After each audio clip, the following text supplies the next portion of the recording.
Hey, it's Richard Arcan with Oakwyn Realty. Congratulations on removing subjects. We're officially moving towards closing day. At this point, most people would say the hard part is over. Our biggest negotiations are behind us, but there's still several important steps to take between now and handing the keys over. My goal is to help make that process as smooth and stress-free as possible, so let's walk through it. The first thing you're going to want to do is save the completion and possession dates in your calendar. They're not the same thing, so it's important to keep track of them. I've also sent you a contact list that you can use to help with the completion of this sale. If you don't have a lawyer already, now's the time to find one. If you need my assistance, I'd be happy to send you a referral and connect the two of you. From this point on, my conveyance team and your lawyer will work on the legal documents and communication behind the scenes. I'll coordinate with everyone to keep them on schedule, but there's a couple things you'll want to start working on as well. If you have a moving company you like, you should call them and start booking dates now. If you don't have any, I've added some to my contact list that my clients have been happy with in the past. Keep in mind they book up quick, especially during busy season, so it's important to get ahead of it. Whether you're going to use movers or move yourself, it's important to start packing early. Trust me, you don't want to leave this last minute till just before possession day.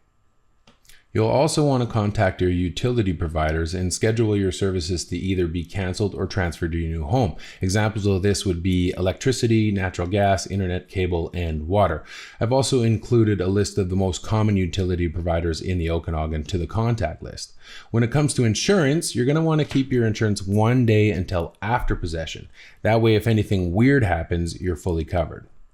Until possession day, you're still responsible for maintaining the home. So keep up regular maintenance, keep it reasonably clean, and don't remove anything that was included in the contract. If something breaks, that's okay, just let me know immediately. It's better to be proactive with these issues rather than it having to become a big surprise on possession day. And of course, before possession, I'll do a big walkthrough with you to help make sure everything's in order. After that, I'll take one front door key and I'll give it to the buyer's agent just as soon as title is legally transferred into the buyer's name. Once you are packed up and ready to move, I recommend getting the house professionally cleaned. Any carpets that need shampoo or minor damage that needs repair, it's worth taking the time to do so. Often, a clean, well-presented home leaves a great first impression and it avoids unnecessary concerns down the road. Before leaving, make sure you leave all your keys, mailbox keys, garage door openers, alarm codes, fobs, and manuals. Often, sellers will also leave a list that includes important information about the home. Another good thing to do for the buyers is maybe label the keys so they don't have to go around figuring out what goes where. All this stuff makes moving easier and it usually prevents follow-up phone calls down the road. As we get closer to completion, your lawyer should reach out and contact you to book a signing appointment. During that meeting, they'll review closing documents, pay out your mortgage, calculate property tax and utility prorations, and explain it to you in the statement of adjustments. They'll also arrange for the proceeds of the sale to be deposited into your account. If there are multiple sellers, everyone in the contract needs to be at that appointment unless other arrangements are made prior. I also recommend not traveling the week leading up to completion. Often lawyers will request signatures or ask for additional information on short notice. So it's just easier and a lot less expensive if you're just available for them.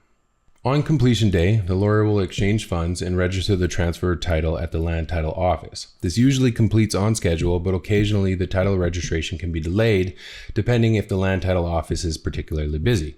It's uncommon, but it's something to be aware of. Once a title is officially transferred, the lawyer, the lender, and the conveyancers can release the proceeds of the sale.